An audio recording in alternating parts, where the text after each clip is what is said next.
Artificial intelligence is changing all of our lives, and the biggest changes are yet to come. Yet despite the revolution on our doorstep, few have looked carefully at the impact of AI on children. Today's guest has done just that and has evidence-based advice for policymakers and developers. She's Mhairi Aitken this week on Story in the Public Square.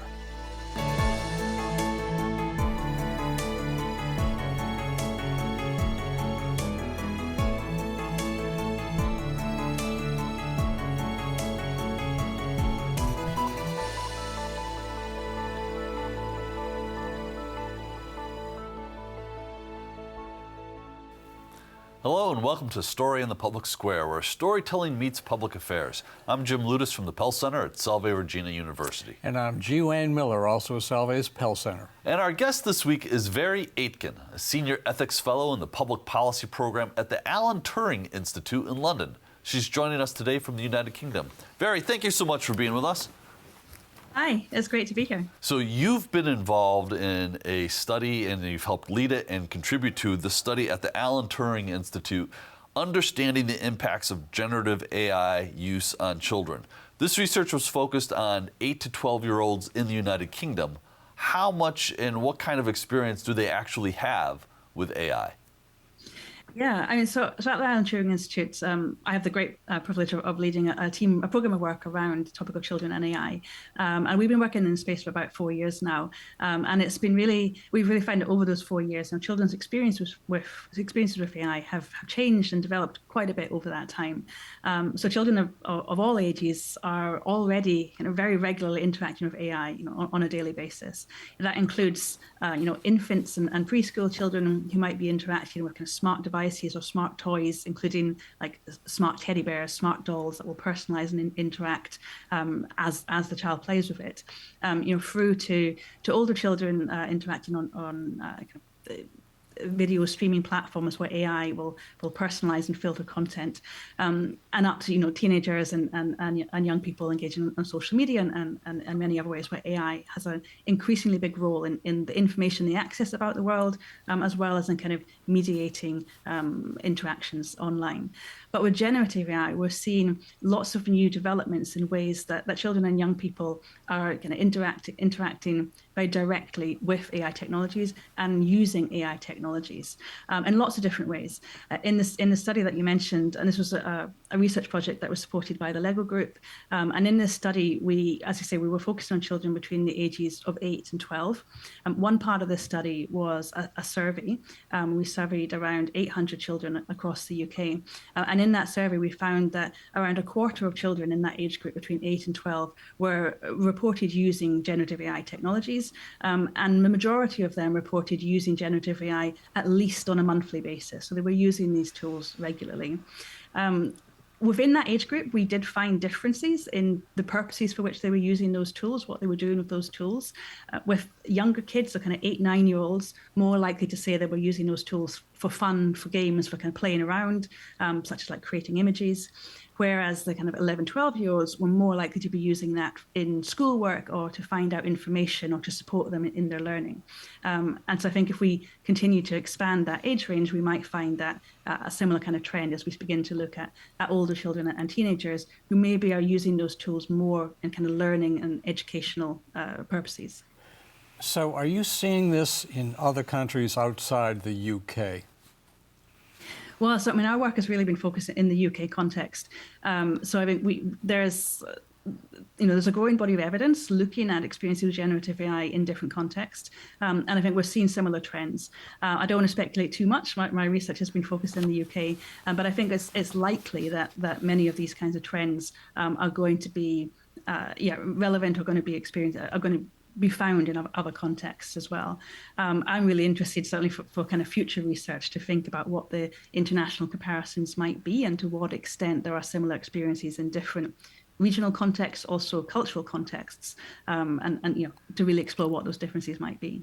Can you give us a little more detail about what children in the UK are doing with generative AI? Give us some examples. You mentioned a few before. Get into that in a little more detail, because I'm sure our audience would love to know that, because it's happening here too, of course. Yeah, I mean, so it's interesting. We find some really interesting kind of distinctions and differences within the children that we engaged with. One thing in particular, we found that children with additional learning needs were significantly more likely to report using generative AI for communication and connection, and also for seeking advice on kind of more personal issues. Significantly more likely to use it for those kinds of purposes compared to children without additional support needs, so additional learning needs. I think that that's really something we really need to explore further and explore what the impacts of that might be. We also find that children, when we speak to teachers and parents, there's often a lot of concern around the ways that children and young people might be over-relying on these tools in education, for example, for creating or handing in work, claiming it's their own, which is actually AI generated. But when we speak to children and young people about the ways they're using these tools, often what they tell us is that, yes, they will use them to support with their learning or their education, but most often they report using that as a way of kind of finding out information, looking for information, and then integrating that into their work and into their learning. Of course, there are instances where children and young people may well be using that to kind of create outputs that they might hand in as homework. But generally, what we find is that children really want an opportunity to learn more about these tools and to understand, what are the limits on how they should be using them, how can they use them well to support their learning, but also what are the things they shouldn't do. And actually, I think that's where at the moment there's a bit of a gap. We need more resources, we need more kind of education focused on equipping young people with the skills and understanding to support them to make good choices about how to use these tools well, without using them in ways that are inappropriate, or kind of over relying on those tools. Yeah. So, Mhairi, one of the things that struck me about this study was that you actually interviewed children. There were actually children, there were students participating in this study. Why haven't those perspectives? Why haven't those voices been more prevalent in the development of these platforms from the beginning? Yeah, and that's a really, really important component of the work that we do at the Alan Turing Institute. For the last 4 years, we've been collaborating with an amazing charity in Scotland called Children's Parliament. And Children's Parliament are real experts in kind of children's participation, particularly focusing on children's rights across a wide range of different policy areas. And so in this study, we were working in primary schools in Scotland, and we ran six full days of workshops across 2 schools in Scotland, engaging children between the ages of 9 and 11 to explore their experiences with generative AI. And in these workshops, they had opportunities to engage with generative AI tools, not directly, because actually one thing that's really important to note is that currently, there's no generative AI tool that can be guaranteed safe for children to use. So in this study, it was really important that children didn't have direct access to these tools, but they had opportunities to interact with them through, giving prompts to members of the research team. The research team then screened the outputs, and then they got to see what the outputs of those tools were. And through this process, the children got to learn, how generative AI works, how it might be used, but also about its limitations and its impacts. And they got to really explore how they felt about the ways that generative AI could and should be used, and also what they wanted kind of developers and policymakers to know about what matters to children in thinking about generative AI. And I think that's really important because, as you say, children's voices are all too often overlooked. Children are probably the group who will be most impacted by advances in AI technologies, but they're also the group that are least represented in decision-making about how those technologies are developed, and also in decision-making around policy and regulation. But we know that children use these tools in very different ways from how adults use them. They'll often use digital technologies in ways that are very different from how the designers or developers of those tools anticipated that those tools might be used. So if we don't directly engage with children and young people to understand their actual experiences, to understand how do they actually use these tools, how do they actually interact with them, then there's a risk that we miss opportunities to think about how we could use those technologies really well and maximize the benefits. But we also maybe miss opportunities to fully understand what the actual impacts of those technologies are, or the actual risks of those technologies are. So I think it's really, really important that we, to inform future innovation practices, but also to inform future policy, we need to engage directly with children and young people, and to understand their real experiences, their real needs, their real concerns, and to give them a voice in shaping those processes. So your research was not confined just to children. You interviewed parents, caregivers, teachers. What were their assessments of AI, and how do they compare to children's? I think this is a critical piece of your research. Yeah, absolutely. So the survey component surveyed, as I say, around 800 children between the ages of 8 and 12, but also their parents and carers. And it also surveyed 1,000 teachers across the UK. And these are teachers who teach children and young people between the ages of 1 and 16. And there are some notable differences. So, for example, in the survey of teachers, we found that 3 out of 5 teachers reported that they use generative AI to support their teaching. And often that's in tasks like lesson planning or in kind of the administrative tasks to support teaching. But we also found, teachers were very positive, reported being very positive about the opportunities of using generative AI themselves to support in education, and very positive about the ways that could support teaching and support education. But at the same time, we're really concerned about the ways that children might use those tools. And teachers had big concerns around impacts on critical thinking, also impacts on kind of diversity of ideas, and that through increasing use of generative AI, children were displaying less diverse ideas. And also concerns around plagiarism, and that children may submit work that was AI generated and pass it off as their own. I think it's really interesting to see that slight tension in that teachers are really positive about their own use of generative AI and see it as having value within educational contexts, but really concerned about children's use of those tools. And I think that's where we need more communication there to understand, what are the opportunities and how might teachers and educators support children to understand the limitations, to make sure that they're using those tools responsibly and safely. Did you? Go ahead, Mhairi.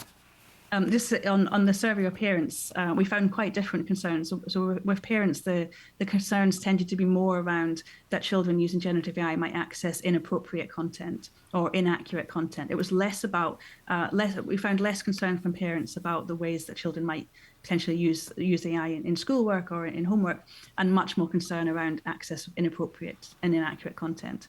And this is something that is, these are well-founded concerns. In the workshops that we ran, where, as I say, children never directly access generative AI tools, but we found very often that children would give us very innocent prompts, ask for a prompt to create an image that was very, very innocent. And actually the generative AI model would produce an image that was highly inappropriate, often producing kind of sexualized or somewhat violent images that we couldn't show to children and young people.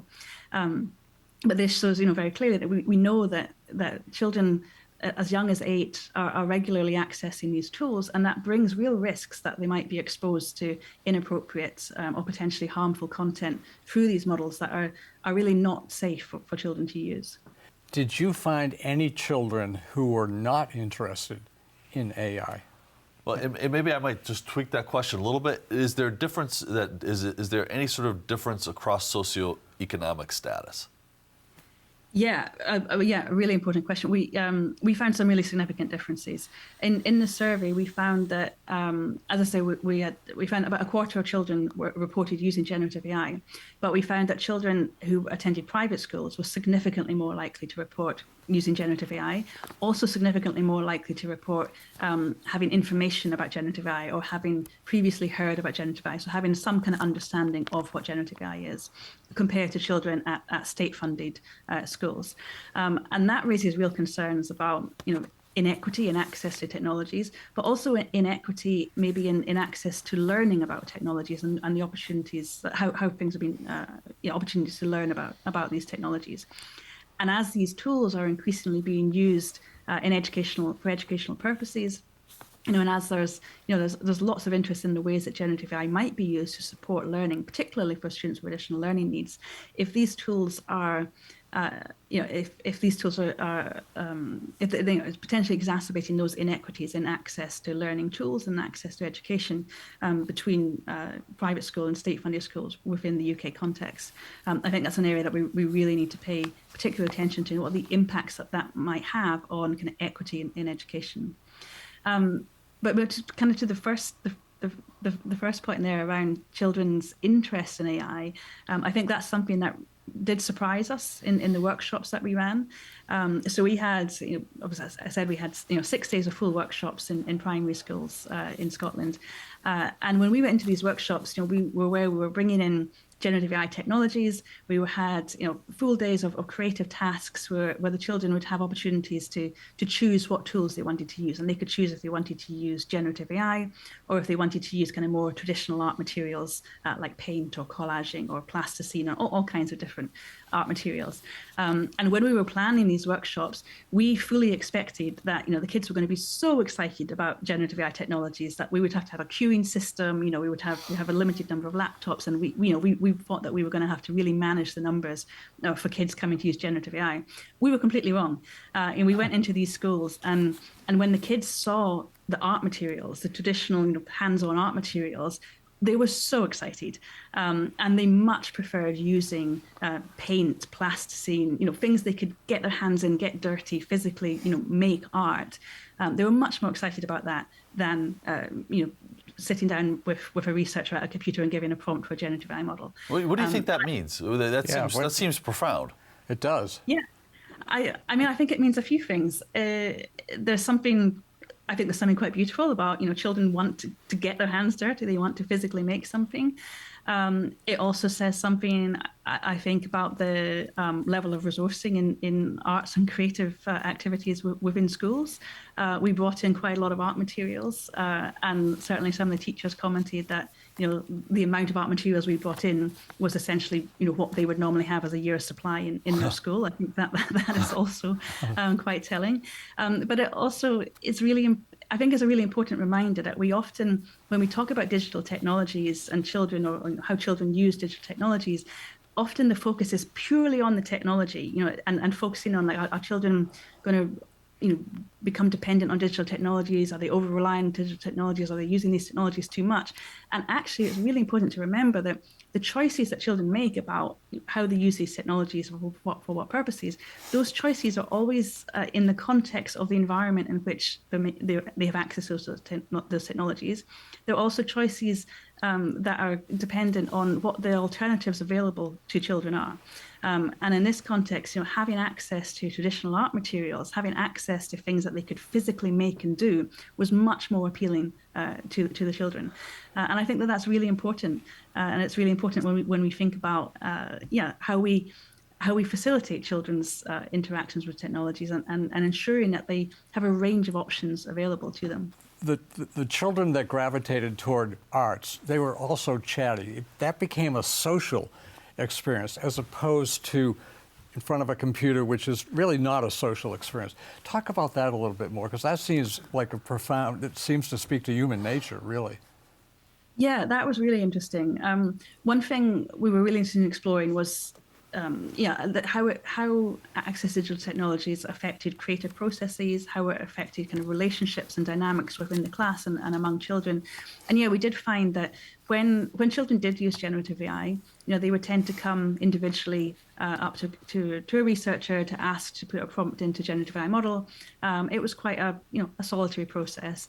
Whereas when children were using art materials, they would be in a messy area. They'd be sitting with their friends or standing with their friends. They'd be chatting while they're painting, while they're creating things. It was a different process. It wasn't 100% like that. There were definitely many moments where kids would come in a group, and they would there were many times where kids really enjoyed being silly with generative AI. Like seeing how ridiculous an image they could get it to make, seeing how far they could take it, and that created a lot of hilarity. But those tended to be like, I don't know, particular moments, and then they would go back to their art stations and laugh about it and create something. And I think there is something important there. In the workshops, this was it was quite a controlled environment. We had a lot of safeguarding processes in place to make sure that children weren't being exposed to something inappropriate or harmful, and that meant that it was a mediated, it was a facilitated process. Of course, we know that when children are actually interacting with generative AI at home, they're much more likely going to be doing that in a solitary process. Much more likely it's going to be a child on their own on a device at home. And that raises different concerns. And that's something that we really need to think about. particularly because we know that these tools are not designed with children in mind. These are not tools that have been designed for children, but we know that children are accessing them and using them. And that really does bring some big risks around impacts on children's well-being, as well as the risks of children being exposed to harmful or inappropriate content. Mhairi, we've got about another hour's worth of questions, and we're only got about 4 minutes left in the show. I want to note that you use the Responsible Innovation and Technology for Children framework, which was developed by UNICEF with the folks at the LEGO Group and the LEGO Foundation. But in addition to the dimensions of that framework, students also identified a range of concerns that they had about AI. Everything from environmental impacts to trust in terms of whether or not they could discern what was real and what was AI, and whether or not it would help them actually learn. And so, as I read this, I found this to be, frankly, I was amazed that these were 8 to 12-year-olds that were producing this kind of feedback. And I'm wondering, who's listening? Policymakers, developers, I know that's part of the work that you're doing. Who's listening to these set of recommendations? Well, we're hoping to make lots of people listen, and that's really an aim of the research. Obviously, we were delighted that this research was supported by the LEGO Group, and we're working with the LEGO Group to make sure that this reaches industry voices as well as policy voices, so to influence industry and policy practice, and that's so important.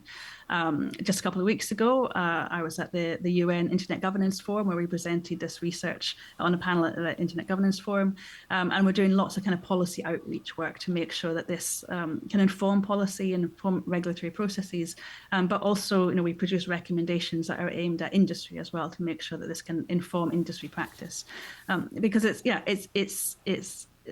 urgently needed. This is these technologies are being increasingly used by children and young people of all ages, but their interests all too often are not part of the design process or part of the development process, and that needs to change. That needs to change, and that's the aim of this research, is really to inform that and to make sure that children's voices and children's interests are part of the decision-making process.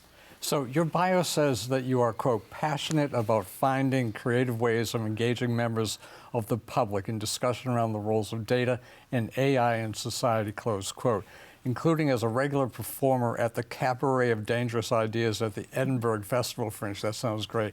And in comedy clubs. Question, is it hard to make people laugh about AI? I'm laughing asking you the question because I can see you on a stage and I know you would make me laugh, but is it hard to make people laugh about AI? No, surprisingly no. I mean, I think people are surprised when you get up on a stage in a comedy club and they're surprised that AI is what you want to talk about. AI is something that's impacting every aspect of our lives. We've been talking a lot about children, but adults as well. Everything from how we date and how we make romantic connections, through to decisions about our healthcare, our housing, criminal justice, everything. That doesn't sound particularly funny, does it? But you can make a lot of jokes about it because it is something that is so much entwined, so much kind of integrated into kind of all parts of our lives now. Are we going to see you on Saturday Night Live? Let's see. We'll see. Hey, so Mhairi, we've literally got about 45 seconds left here. Are there some top-line recommendations for policymakers and developers that you want to leave our audience with? Yeah, well, I guess the top-line message is that we need to avoid making assumptions about how AI impacts children. Stop starting from an adult's set of assumptions. No adult today has experienced growing up in a world with generative AI. No adult today has experienced being a child with access to generative AI technologies. So to get this right, to know what it means to develop and use these technologies responsibly, we have to listen to the real experts, and the experts in children's experiences with AI are children themselves. And that's why we absolutely need to have children's voices and children themselves as part of these decision-making processes. It's hugely important work. Mhairi Aitken, thank you so much for spending some time with us. She's with the Alan Turing Institute in London. That is all the time we have this week, but if you want to know more about Story in the Public Square, you can find us at selve.edu/Pell Center, where you can always catch up on previous episodes. For G. Wayne Miller, I'm Jim Ludis, asking you to join us again next time for more Story in the Public Square.